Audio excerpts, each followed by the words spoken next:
2.5 Admins, episode 227. I'm Joe. I'm Jim. And I'm Alan. And here we are again.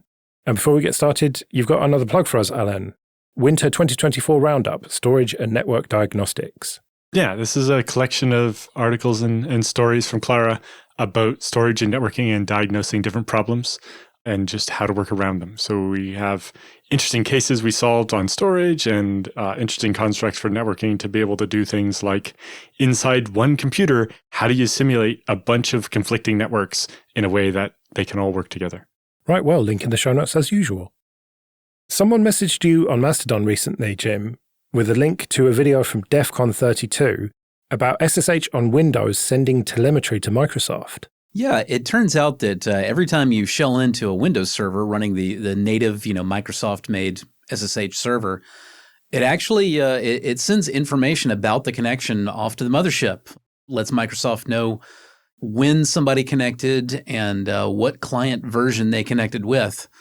And it caught my attention because, I'm usually and fairly famously not the first one to complain about telemetry, but this seems a little aggressive to me.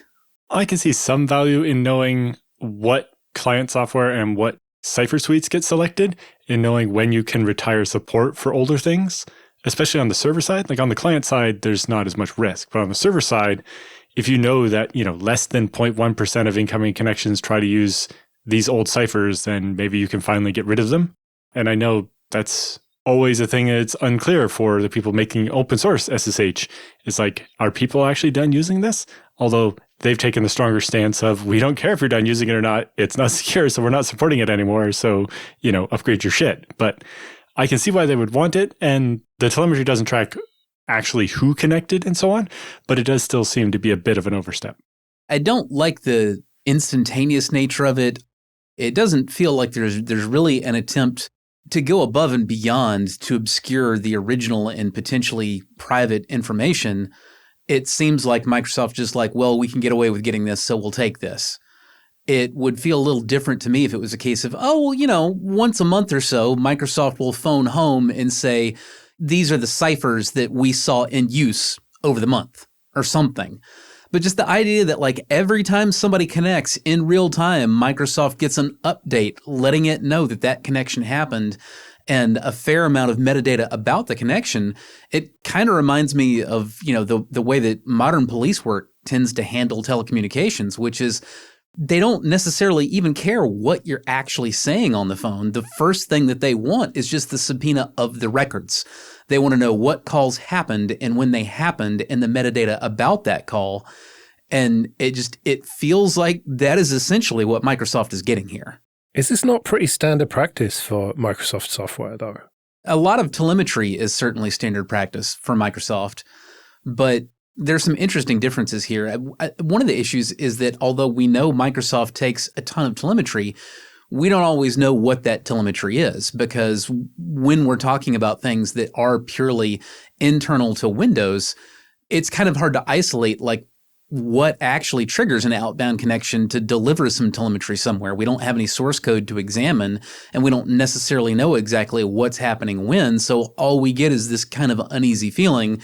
We know there's a lot of telemetry and we don't know all the details about it. But now you bring something like SSH in, and it becomes a little easier to see what's going on. If you're an interested network administrator, you don't exactly have to be a genius to figure out every time somebody connects to the SSH server, this many packets go winging off to a Microsoft-owned IP address. Looking at the snippet of source code they show in the video on slide 52, there's a function called send SSH version telemetry, and it basically sends, quote, our version of SSH, the remote protocol error list, and the peers version of SSH. So that'll just be the version strings that go back and forth. But really, to Jim's point, the fact that this gets sent instantaneously rather than kind of aggregated and batched means that somebody knows when that happens. So even if you're, SSHing on an odd port and it's all encrypted so nobody can tell what's going on, just the fact that whenever we see a packet come in on this port and the connection gets set up, then we always see a packet out to Microsoft, so we know it must be SSH. Helpfully, Microsoft publishes on their PowerShell GitHub account the copy of OpenSSH-Portable that they've mangled for Windows, and they've mostly kept their code separate under a contrib win32 directory. And looking at the actual sshTelemetry.c file, you can see in more detail the telemetry they're sending. And based on that, it would appear this applies to both the client and the server on Windows. So if you're just using the built-in SSH client on Windows, Microsoft is telling themselves about the version of SSH that every machine you connect to is using. But it also looks like they send quite a bit of detail about like the setup of the message, including what ciphers you offered, what ciphers the server offered, which compression mechanisms were available, which MAC message authentication codes were possibly being used. So not just what ones were selected, but what each end supported as well, which seems quite excessive. Also, very specifically proposed host keys on both client and server end, which is a unique fingerprint that says for absolute certain, if you know who held those keys, that this is who was connecting right then. Well, the host keys would be who they were connecting to. But yeah, when you normally SSH to a new host and you get that warning that, hey, I've not seen this pub key before, if Microsoft is getting every one of those, then yes, they would be able to probably just from the fingerprints collected by things like Shodan, be able to know which server you are actually SSHing to if it was anything remotely popular and internet accessible. I'm not sure actually in the protocol if that is going to actually be the host key or just the different algorithms for the host keys.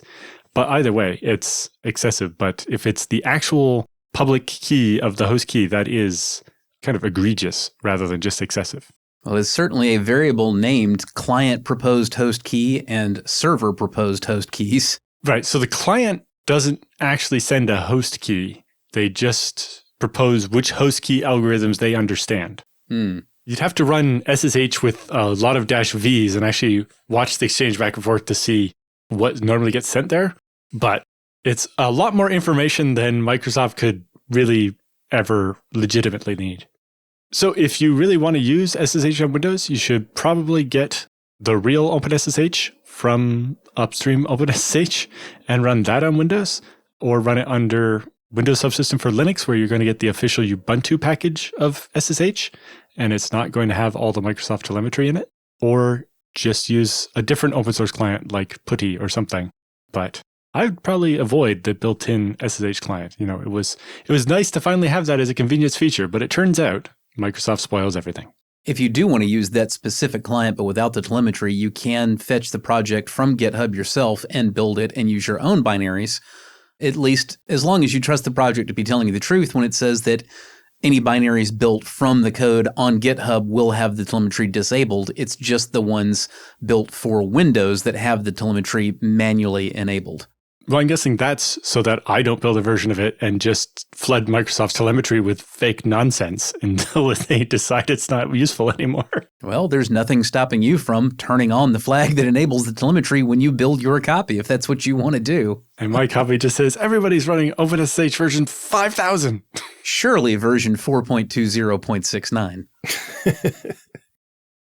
Coming soon to Let's Encrypt will be certificates that last 6 days, as opposed to the 90 days, which is the standard right now.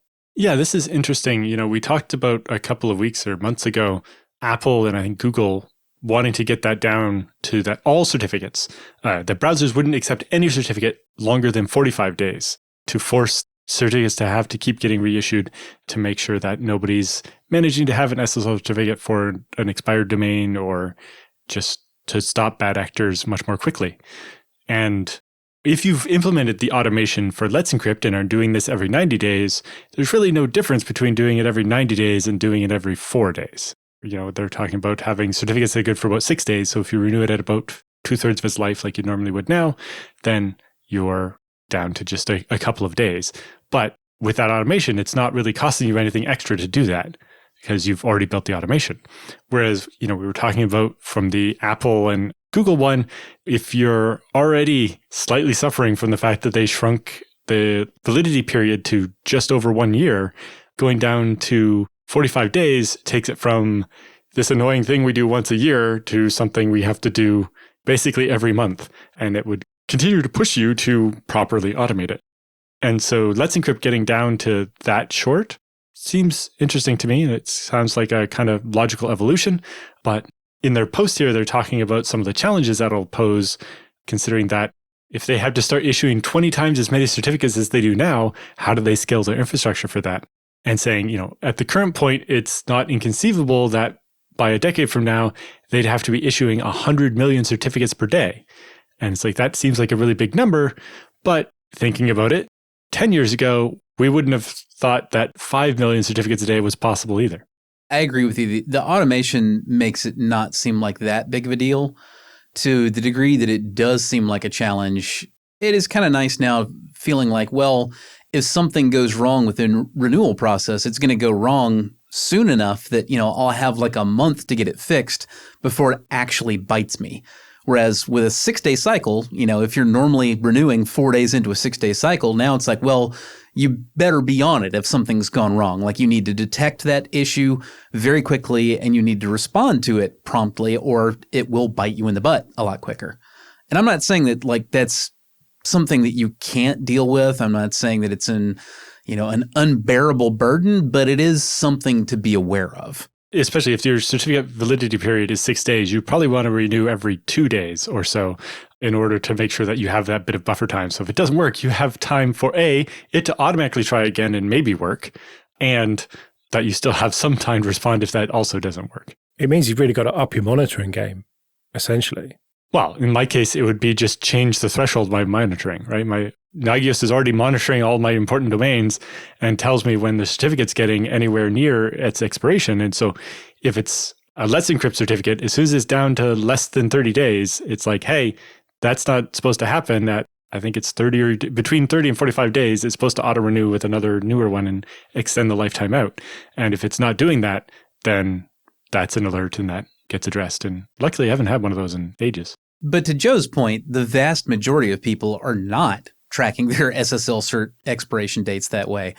I'm generally doing the same thing. Honestly, I could do a better job of it than I've been doing because, again, even with Let's Encrypt, like you have a little bit of time to figure it out.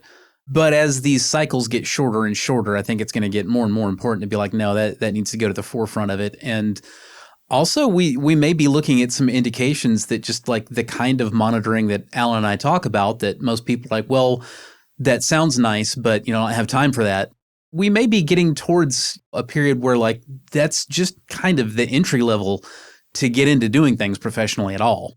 It is worth saying that in this post, they say, our long-standing offering won't fundamentally change next year, but we are going to introduce a new offering that's a big shift from anything we've done before, short-lived certificates with a lifetime of 6 days. So it sounds like at least initially, the standard 90-day ones will still be available. Yeah, at least initially. But who knows, if the 6-day ones go well, then that may well become the standard and the 90-day ones may get phased out. Well, in particular, it seems to make sense for them to have this technology ready, specifically with the CA/browser forum talking about shortening certificate lifetime maximum that browsers will refuse any certificate that has a lifetime of more than 45 days. It really makes sense for Let's Encrypt to have this up and running where people can already be deploying it and make sure it works before it becomes basically mandatory. Otherwise, browsers won't accept the certificates. So I think it's a really smart move and will benefit both the implementation of shorter lifetime certificates for everyone, but especially the community of us professionals that have to manage this stuff all the time to already have experience with it before it becomes mandatory. I feel like this is a good opportunity for monitoring as a service companies to do quite well. Quite possibly. And I know Let's Encrypt tried to do a little bit of something with email notifications early on. I don't know if they still do that. But yeah, I definitely think, building on Jim's point, that if this becomes the standard you have to do to be able to run a domain and so on, people will either set up that infrastructure themselves or turn to companies to do that. Or even, the interesting other one we've seen is people that aren't actually controlling their own Let's Encrypt at all. If you use a lot of popular like WordPress hosting platforms and so on, because they can put the file in the well-known directory to do it, they do the Let's Encrypt for you, and you don't even know that you're using Let's Encrypt. Your web hosting provider takes care of it. Yeah, it's just free SSL is what they call it. Yeah, whereas in the past that involved them actually having to pay money for certificates. And now they're like, well, we could just abuse Let's Encrypt. Yeah, now it's just a cron job. It's free real estate. But ultimately, we're in favor of this then. Yeah. When it comes down to it, the shorter security certificate release cycle is a security win, at least as long as you trust the distribution mechanism more than you trust the general ecosystem of servers, many of which get abandoned and compromised and keys can be stolen from, because that's the reality of it, is that the world is full of compromised servers that just get like abandoned and left alone, and nobody ever does anything about the fact they've been compromised and get hijacked and used for different things, or the keys can be stolen from them. So the less time that those keys will remain valid for some use other than what was originally intended, the better off everybody is. Yeah, although the cron tab will probably still run and renew the certificate, so maybe it won't help that much. But it's definitely interesting to see, and I think will be good in the end. I don't know if it will cause fewer problems. We talked about, again, months ago, when Microsoft accidentally let some certificates expire and it caused a whole bunch of things to not work anymore. If that can happen anytime somebody doesn't look at something for 6 days straight, then that might increase the chances of that. But at the same time, to our point, if it requires that level of automation and it's going to break that quickly, that's going to be a much better forcing function for people having better automation and more monitoring on it to catch it before that happens, right? If your certificate expires every 6 days, you're probably going to keep a closer eye on the expiration than when it expires every 1 to 5 years and nobody remembers about it. Alan, it sounds like you're supporting this policy specifically as an example of tough love for Microsoft. Not just for Microsoft, for everybody who lets their damn SSL certificates expire, which in the past has included myself. It seems like this is a slight cranking of the convenience and security dial, slightly away from convenience, slightly towards security. Yeah, and I think that in this case, that's a good thing. Okay, this episode is sponsored by ServerMania. Go to servermania.com/25A to get 15% off dedicated servers recurring for life. ServerMania is a Canadian company with over a decade of experience building high-performance infrastructure hosting platforms for businesses globally. ServerMania has up to 20 gigabits per second network speeds in 8 locations worldwide for optimized global reach. They have flexible custom server configurations tailored to unique needs, as well as a personal account manager offering free consultations. With 24/7 live chat support and support ticket response times under 15 minutes, you can always keep your systems running smoothly. Alan's been a happy ServerMania customer for over 7 years, so support the show and join him at a hosting provider that truly delivers. Get 15% off dedicated servers recurring for life at servermania.com/25A and use code 25admins. That's servermania.com/25A and code 25admins.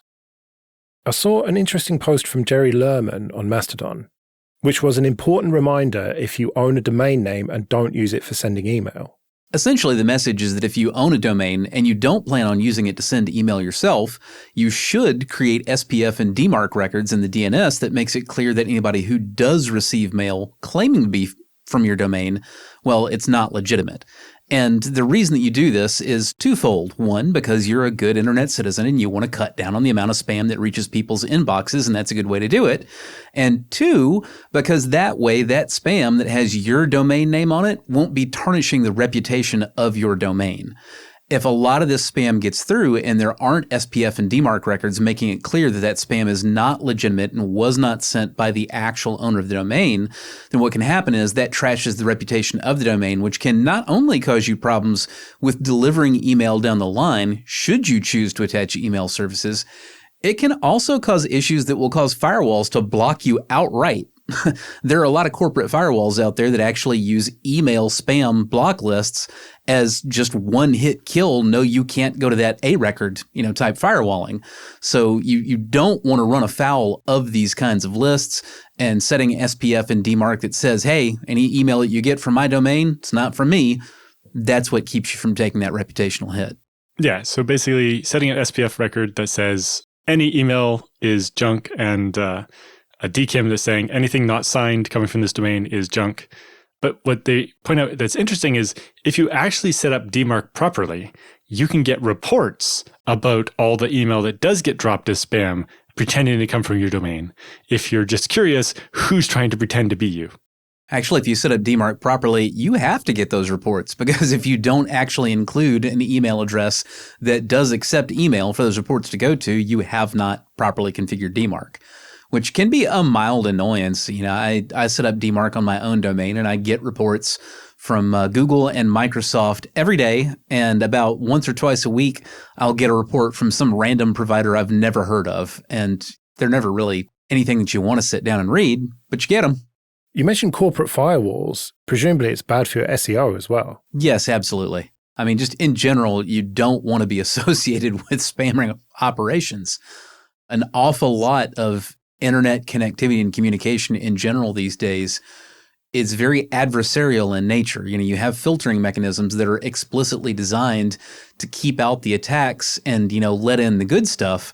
So anything that's associating you with, people who are on the attacker side of things, it's going to make your life difficult in many and somewhat unpredictable ways as you discover that as your name and your reputation spreads farther and it gets poorer and poorer, there are more and more different ways that people will find themselves blocked off from accessing your services.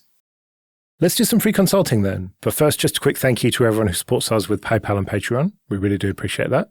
If you want to join those people, you can go to 2.5admins.com/support.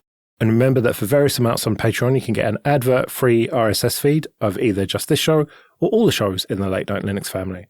And if you want to send in your questions for Jim and Alan or your feedback, you can email show@2.5admins.com.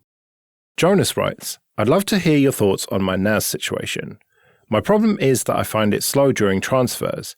I have the folders mounted on my computer using NFS, and I typically copy or move a movie from one folder to another. Sometimes this is on the storage pool, sometimes it is not, but in both cases it feels extremely sluggish. When the files are being written, it is almost impossible to browse to a new directory until the transfer is complete. The folder simply doesn't load. I'm connected to the NAS via a switch with 1 gigabits per second.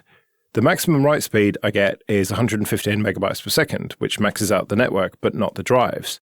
Is it my setup, or am I crazy to expect a responsive system during this? The NAS is a Synology DS920 Plus with 4 bays. I think the easiest way to figure out what's the bottleneck here is while such a copy is going on and the drives are busy with the writes, if you SSH into the Synology and see if you can browse around the directories and run ls, and if that's stalling or not.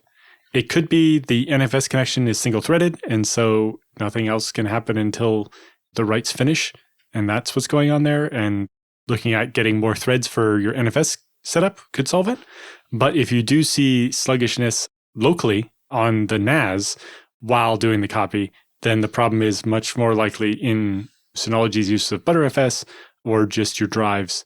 One thing to look at there is running IOStat and seeing if the drives are actually constantly busy or if they have some idle time that you could be using to do the browsing, but it's not happening.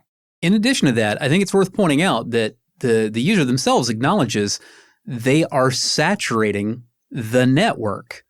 And they've already said that if they shell in and move the files locally, they don't see the slowdown. It's only when they're doing it, via the NFS mount. So what's happening is you're doing a brute force copy over the network. When this happens, you're saturating the network, in particular if there's any Wi-Fi in this link. Now, you're talking about 115 megabytes a second, so probably the NAS itself is not on Wi-Fi, but like if you're accessing this from a laptop over Wi-Fi and you're already saturating the network, you can have some real latency issues just issuing additional commands because you're already saturating the network. And with Ethernet, you've got bidirectional, your full duplex, so you can upload at the same time you're downloading at full saturation. But if you're going over Wi-Fi, Wi-Fi's half duplex, not full, and if you're saturating it, then everything is going to suck until you stop. Now, Jonas did specifically say that the drives are CMR, so we're not dealing with SMR drives here. Yeah, because I can see how that could be a quick suspicion when you hear drives that take a really long time to do things while you're writing to them. Because SMR drives will do that when they have to garbage collect and move a bunch of 256 megabyte chunk of something to another SMR zone. But no, these are CMR drives. One thing that occurs to me is that he was specifically talking about, moving files, which is going to happen as a brute force copy operation both ways over the network. Do you know of any way to convince NFS to do server-side copies instead? Not on Linux off the top of my head, but on FreeBSD, NFS does respect the copy file range call, which will, if you're using ZFS or the same thing on Linux if you're using Btrfs, would be able to use the file cloning mechanism, so BRT in ZFS, or I guess just reflinks in Btrfs, to be able to basically clone the file instead of copy it and have that all happen on the server side so that nobody has to read the file to make a copy of it. And then when you delete the old one as part of the move, you just decrement the reflink by 1, or the block reference tree counters by 1. Clara also implemented this for Samba. So Samba on Linux and FreeBSD will now do this automatically on ZFS. And I think it already did it on Btrfs, where if you are doing a copy or a move, the server can see what you're doing and optimize it and use the file cloning feature in both of these file systems. All right, now before we move on, there is one last thing I just noticed that I want to bring up. And I feel like this is a mistake that Alan and I both made. We should have caught and didn't because we're kind of used to larger systems and thinking at a larger scale. We already heard that the maximum write speed that they get is 115 megabytes per second. And for either myself or Alan, that sounds like immediately it's like, oh, well, yeah, you've saturated the network. And we kind of stopped thinking about it. That's a network problem, not a storage problem. However, the actual topology here is just a pair of Rust drives, which means 115 megabytes per second write speed is getting real close to the absolute maximum those drives can actually accomplish as well. With a really easy workload, a small Western Digital CMR drive might hit about 150 megabytes per second on a local write operation with no other bottleneck. Now, the thing about that is, if you come that close to saturating a Rust drive with a very heavy write stream, I don't care what you do. Yes, anything else is going to have awful latency as that drive is trying to manage, the storm of data that it's got to move around. So yeah, if you are actually at that very moment performing writes at 115 megabytes per second on a simple 2 Rust drive mirror, you should absolutely expect it to be very pokey to browsing while that's going on. Worse, it looks like it's 1 6 terabyte drive and 1 4 terabyte drive. And the pool has 3.5 terabytes on it and is 75% full, meaning it's probably not a mirror. It is some kind of Btrfs skunk raid. So it's probably using both drives in tandem and limiting the IOPS and the performance even worse. So exactly to Jim's point, that might be the most those drives are physically capable of, and they're going to have really high latency when you try to read while they're busy writing. That's actually going to be a flat butter volume on top of an MD RAID 1 from the look of it, it being a Synology machine. And I think that when the user said it was a 3.5 terabyte, what they're saying is they see 3.5 terabytes usable, which is slightly smaller than the 3.6 terabyte smaller drive of the pair. So it probably genuinely is 75% full. That's fine. Like, you don't have much more headroom before you start hitting real problems. By the time you hit 80%, you should be looking at some way to increase your capacity, or you will start hitting very significantly increased fragmentation issues on Rust, but you're not there yet. That's not the problem. But again, like I said, if all you've got is the performance of one drive, which is all a RAID 1 mirror is going to give you when you're doing writes, and you're coming that close to saturating the drive in throughput, then yes, your small block operations, like trying to list the contents of a directory, they are going to be incredibly laggy until that massive write finishes. Right, well, we better get out of here then. Remember, show@2.5admins.com if you want to send any questions or your feedback. You can find me at joerest.com/mastodon. You can find me at mercenaryssysadmin.com. And I'm at Alan Jude. We'll see you next week.